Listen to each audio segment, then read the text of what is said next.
Bonjour à tous, permettez-moi de vous poser tout d'abord une question simple, mais il faut le dire assez explosive. Où va réellement l'argent que nous envoyons depuis des années à l'Ukraine?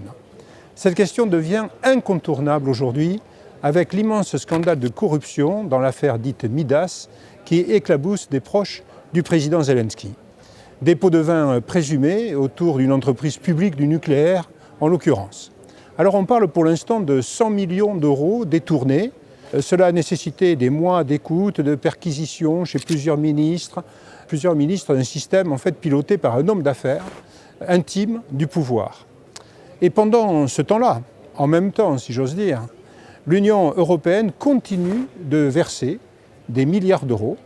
Nous en sommes depuis 2022 à 177 milliards et demi d'euros versés à l'Ukraine avec comme contribution française environ 8,6 milliards qui ont déjà été engagés.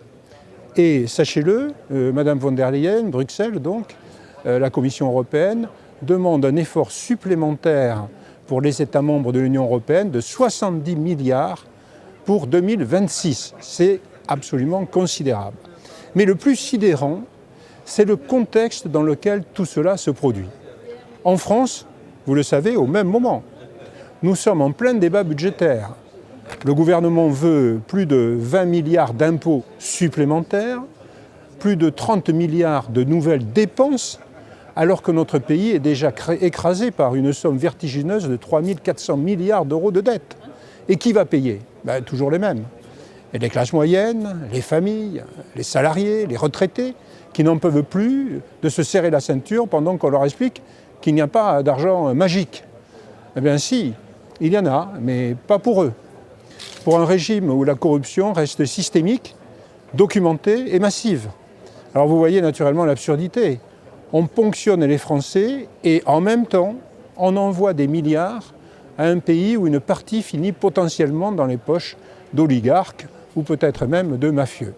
Alors à un moment, et ce moment approche, nos compatriotes vont se dire ce que nous voyons déjà très clairement.